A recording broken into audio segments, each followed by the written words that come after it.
राम राम। एक सवाल मेरे पास बहुत दिनों से आ रहा है और इसका जवाब देने की हमने कोशिश करी है, लेकिन हम दे नहीं पाए किसी वीडियो में। लेकिन आज बताते हैं। अगर हम सरकारी नौकरी की तैयारी करना चाहते हैं तो क्या हम प्राइवेट जॉब छोड़ दें?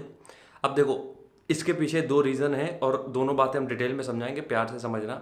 इसमें मोटिवेशन काम नहीं करेगा, इसलिए किसी भी तरीके का मोटिवेशन न लेना। जो ज्ञान दे के चले जाते हैं कि तैयारी करनी है तो जुट जाओ, नौकरी छोड़ दो, नहीं। समझो, थमो, मेरी बात समझो। यहाँ पे दो चीज़ें हैं। एक तो वो है कि आपकी जो जॉब है वो सर्वाइवल की जॉब है। सर्वाइवल मतलब ये होता है कि आपके पास बिल्कुल पैसा नहीं है, अगर वो नौकरी नहीं मिलेगी तो आपके पास पैसा बिल्कुल नहीं बचेगा, आपका खर्चा चलना बंद हो जाएगा।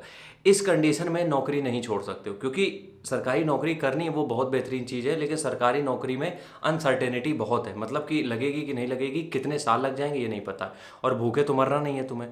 तो पहली चीज़ तो ये है, जिनकी भी लाइफ में सर्वाइवल की जॉब है कि उनको ये करनी ही है, नहीं तो खर्चा नहीं चलेगा, उनको नौकरी नहीं छोड़नी है। अब उनके लिए टिप क्या है? उनके लिए टिप एक ही है कि वो कोशिश ये करो, अपने टाइम को मैनेज करो। अब इसके लिए हम ज्ञान नहीं देंगे, हम प्रैक्टिकल चीज़ समझाते हैं। प्रैक्टिकल चीज़ ये है कि अगर तुम्हारे कुछ ऐसे सब्जेक्ट हैं जिसको तुम जॉब के तो रहते हुए भी, जब तुम नौकरी कर रहे हो उस बीच में तुम उसकी पढ़ाई कर सकते हो, उसको तुम अपने फ़ोन में फीड कर लो या फिर डाउनलोड कर लो, ठीक है। लीड लगा के काम करते ही होगे तुम लोग, हेडफोन लगा के काम करते ही हैं अक्सर लोग। तो तुम वहाँ पे क्या कर सकते हो, वहाँ पे उस चीज़ का इस्तेमाल कर सकते हो। या फिर हमने देखा है लोग बाग छोटी बहुत डायरी लेके जाते हैं, जो भी इंपॉर्टेंट चीज़ें याद करने वाली होती है, कुछ भी पढ़ने वाली होती हैं, वो अपने ऑफिस में भी पढ़ सकते हैं। इतना टाइम मिल जाता है। तो पहली चीज़ तो यही है कि टाइम को मैनेज करना है जब आप काम कर रहे हो।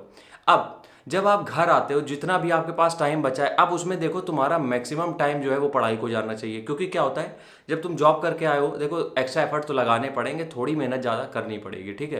क्योंकि तुम इतना रईस पैदा नहीं हुए हो, तो इसके लिए आई एम सॉरी। तो तुम्हें क्या करना है, जितना भी टाइम तुम्हारे पास बचा है, अगर तुम किसी फैमिली फ्रेंड किसी को भी दे रहे हो, वो टाइम कट करो।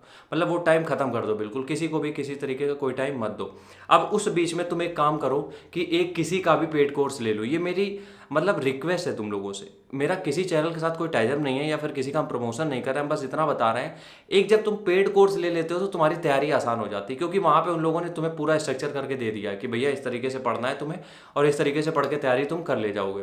तो तुम्हें दिक्कत नहीं होती किसी भी तरीके से तैयारी करने के लिए। सबसे पहली चीज़, ठीक है, तुम्हें क्या करना है, एक ऑफिस में अपना जो भी डायरी लेके जाओ, उसमें पढ़ाई करो। या फिर दूसरी चीज़ ये है कि आप एक पेड कोर्स ले लो, ठीक है।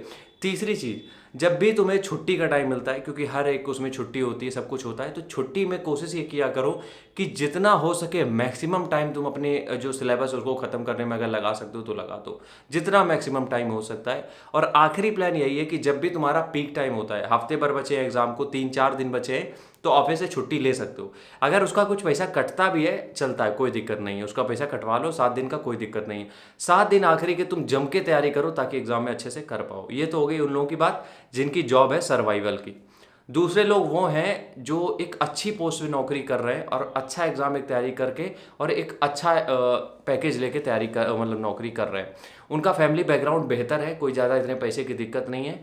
तो हम उनको अगर रिकमेंड करेंगे तो एसएससी के लिए तो हम नहीं करेंगे, लेकिन यूपीएससी की तैयारी अगर करना चाहते हो, बिना कुछ सोचे समझे नौकरी छोड़ दो। हम सच बता रहे हैं, बिना कुछ सोचे समझे नौकरी छोड़ दो। अगर तुम्हारी जॉब जाने से तुम्हारे जो फाइनेंशियल क्राइसिस नहीं आ जाएंगे या फिर तुम्हारा खर्चा ना बंद हो जाए, उस कंडीशन में तुम अपनी जॉब छोड़ दो। अब उसके दो रीज़न हैं। हम कोई भी बात यहाँ पे मोटिवेशन के तौर पे नहीं, प्रैक्टिकल तौर पे समझाते हैं।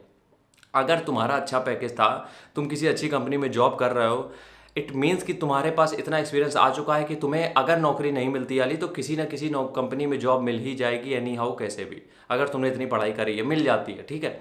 तो इस कंडीशन में तुम्हारे पास बैकअप के बारे में तुम्हें नहीं सोचना है। अब तुम्हें अगर नौकरी तुम करते रहोगे फिर तुम्हारा आईएएस की तैयारी में मन नहीं लगेगा। तो तुम्हारे पास अभी मौका है, इस नौकरी को तुम थोड़े दिन के लिए क्विट कर सकते हो, जितना भी तुम्हें समय तैयारी में देना है।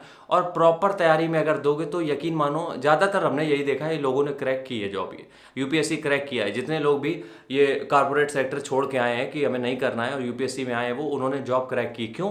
क्योंकि अगर वहाँ तक वो पहुँचे तो कहाँ से पहुँचे, या तो आईआईटी से पहुँचे होंगे या फिर किसी बड़े इंस्टीट्यूट से पहुँचे होंगे। और बड़े इंस्टीट्यूट का मतलब ये है कि पढ़ाई जम के कराई गई है, मेहनत जम के हुई है। तो मेहनत करना तो तुम लोगों को पता ही है। तो जब तुम तैयारी करने आते हो वही मेहनत यहाँ करने लगते हो, तो तुम्हारे लिए तैयारी आसान हो जाती है। दोनों तरीके हमें समझा दिए हैं, अब अपनी तरफ से तुम्हें सोचना है कि किस तरीके से तुम्हें चीज़ें हैंडल करनी है। राम राम, जय।